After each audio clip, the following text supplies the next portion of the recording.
我现在请尊敬的卢森堡代表介绍政府首脑的致辞。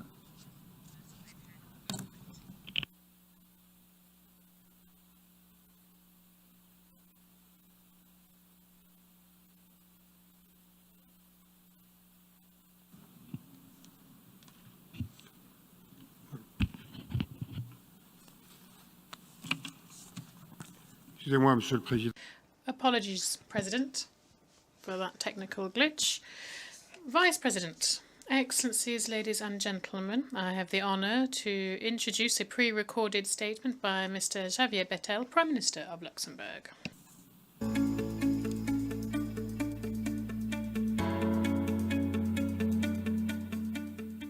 Monsieur le Président, President, ladies and gentlemen, dear friends, we will not forget 2020 in a hurry. What a year it has been.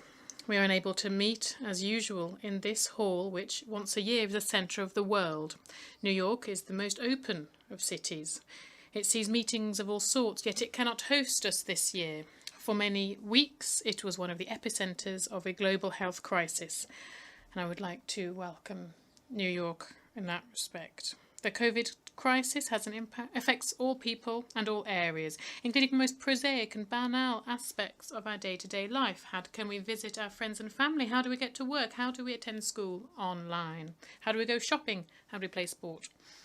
And even these are worries of those who have or had a formal employment, social security and access to healthcare. As a head of our government, I had to deal with all the facets of this crisis, with decisions to make, urgent decisions to make, with vast consequences on the life of citizens, on the functioning of public services, on the maintenance of economic activity, for the funding to counter the crisis.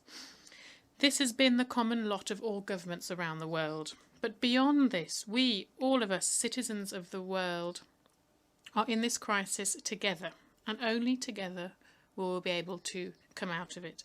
We are faced with a planet-scale emergency. The crisis hit all regions of the world almost simultaneously. It was accompanied by limitations of public freedoms, a return of frontiers and borders, and even free trade being called into question, and economic integration being called into question. And the public and private healthcare systems were tested in an unprecedented fashion, not even to mention the ethical questions that many of us hadn't had to face in a long time.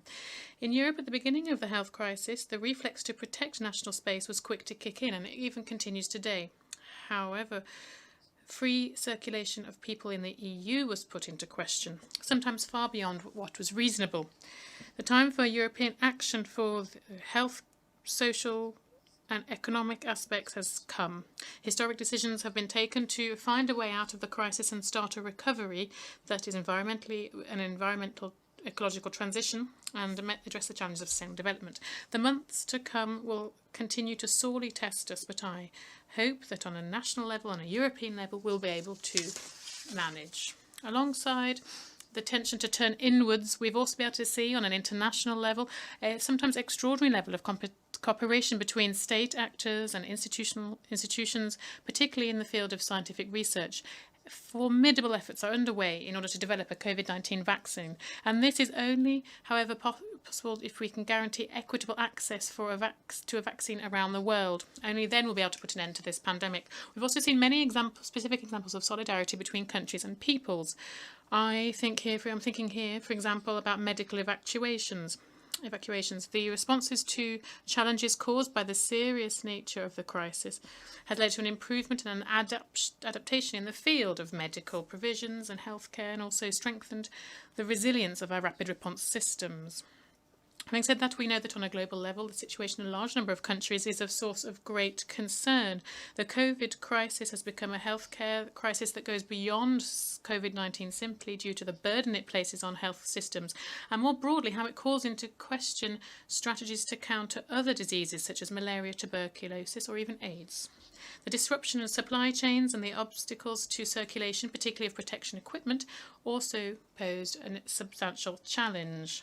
In this connection, I would like to thank states who helped us to acquire protection equipment at the height of the crisis. President, dear friends, the alarm was sounded by the World Food Programme and by OCHA. and it is simply frightening. There is a real risk for famine to return in substantial parts of the world, even beyond conflict zones or in countries affected by recent natural disasters.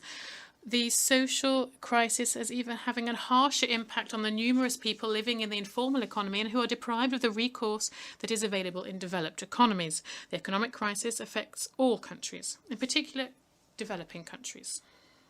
Emerging economies are not spared either.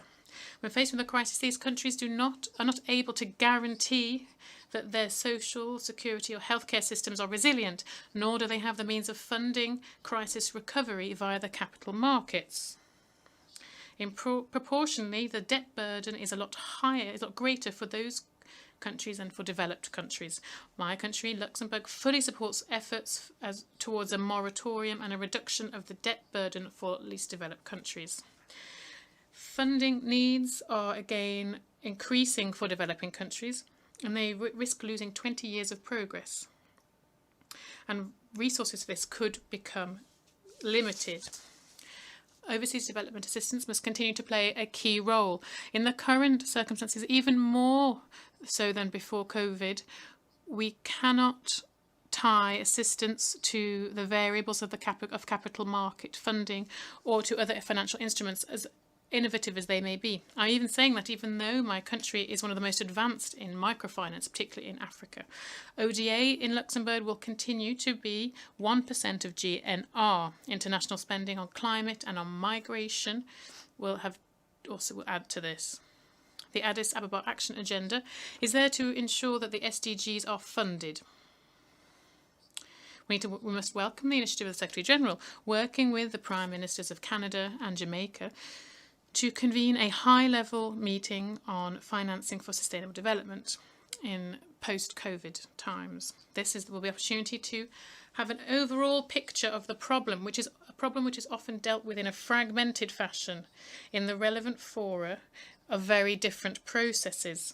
That does not mean that we should also fall back on tried and tested skills, but we should in fact broaden them, and we should broaden institutions such as Paris Club and the OECD. The financial sector in Luxembourg is fully participating in development efforts for the sustainable funding. The green market in Luxembourg is one of the biggest and one of the most active in the world. Last week we launched green bonds, which were remarkably successful. Demand was 10 times higher than supply. We're also making efforts currently to broaden this climate financing model to cover other SDGs.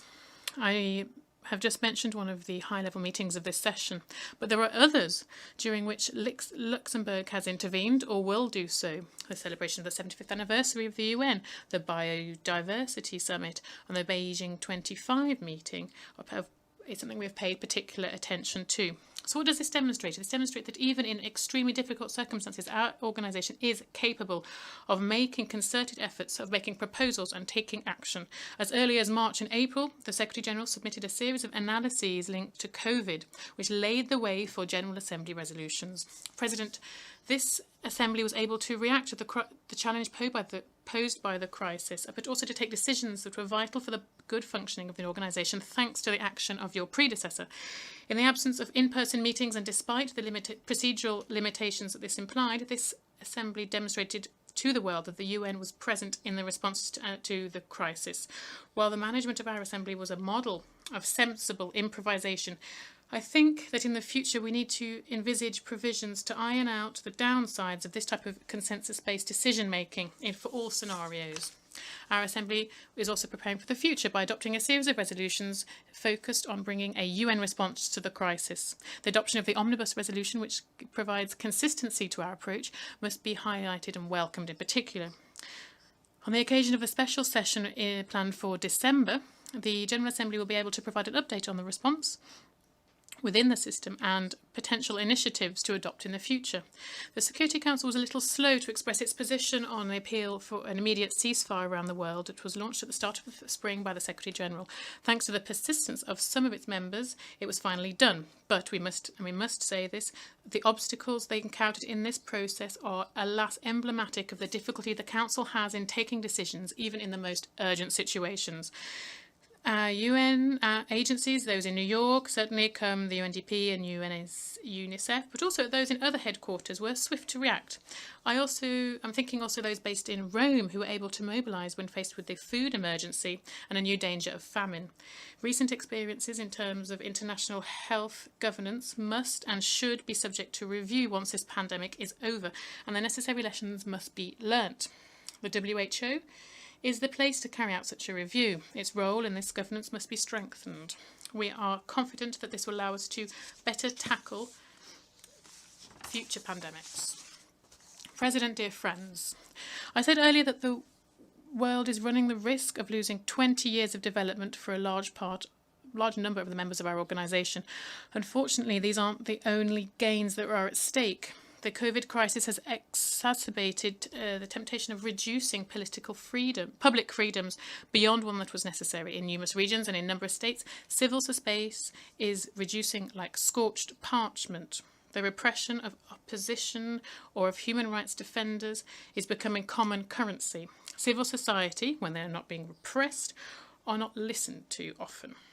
In the case of, within the framework of the 74th session of the General Assembly, the Luxembourgish presidency of the chairmanship of the third committee committed to ensure civil society received its due place in this body that is competent to deal with human rights. Involvement of civil society in the UN's work will be one of the priorities of our candidacy to the Human Rights Council during the elections which will take place in October 2021. More broadly, we are concerned when faced with the rise in authoritarianism, which affects, alas, all regions of the world. Sometimes it is more subtle or insidious, sometimes it is more open, as we've recently seen in Belarus. This rise in authoritarianism is often accompanied with a rise in simplistic populist discourse, which is sometimes anti-scientific or irrational. Reducing the recognition of some rights, alas, also affects reproductive and sexual and reproductive health. And this goes as far as the bodies of our very organisation. For my country, who pursues a feminist foreign policy, safeguarding many years of progress must remain an absolute priority. We've demonstrated this recently in our recent chairmanship of the Commission for Population and Development. I would also recall here my country's commitment to defend the rights of sexual minorities and my country's active participation in the LGBTI core group. Here also, Europe is unfortunately concerned too. President, authoritarianism it both fuels and is fueled by conflicts. You only need to look at the number of regions who have become playing fields for powers of all origins and all ilk. And with that, there's trafficking of all types and pressure from migration, particularly in the Mediterranean. The Middle East remains a hotbed of tension. I welcome the recent rapprochement between Israel and the UAE, as well as Bahrain, which should contribute to stabilise the region. Nevertheless, the peace process between Israel and Palestine is at a dead end. An engagement of parties is necessary to negotiate a just and lasting peace and to reach a two-state solution of two states living side by side in peace and security. While Iran's activities in the region is a source of concern, the abandonment of the nuclear agreement with Iran is unlikely to improve the situation. This agreement remains in force, but we cannot at the same time denounce it and insist on its application. Allow me to say a couple of words on the situation in West Africa, in the Sahel. A large part of my country's cooperation is focused there. We need all actors of the region to rally around the implementation of commitments that have been adopted, including the re-establishment of civilian authorities in power in Mali. This is a condition for the effectiveness of the international community's engagement. For our side, Luxembourg has strengthened this engagement at the start of the year through direct participation in MINUSMA, which is the first since its engagement in UNPROFOR and UNIFIL. Here I don't wish to make a list of all of my country's concerns as regards active or potential conflicts in all regions of the world. The list would be too long. We must state, though, that theatres of tension are multiplying and there's new actors emerging on the international stage, and they aren't always moving towards appeasement. Far from it. The calling into question of multilateralism is contributing to this increasing danger. It's becoming more and more common, and it is not entirely down to a single figure in the international community, as some would have us believe from time to time. For our side, we are committed to an international order based on the rule of law and state sovereignty. There is no contradiction between these two ideas. Here I wish to reiterate my country's full support to the International Criminal Court and its representatives. Recent attacks against the court and the obstacles put in its way must end. The United Nations is the umbrella organisation for the international system, and as such is the guarantor of multilateralism. In our globalised world, an independent world, isolated action, uncoordinated action is a risk for everyone, including for those who do not feel that they are bound by common rules. The coronavirus crisis has reminded us of this in the most clear and evident way possible. For our part, Luxembourg will continue its international commitment, as has been shown over its work within our universal organisation, which is open to all. We do this through our voluntary financial contributions, through our presence on the ground with the UN, and through our candidates for elected positions in some bodies of the UN, including the Human Rights Council for the 2022-2024 mandate.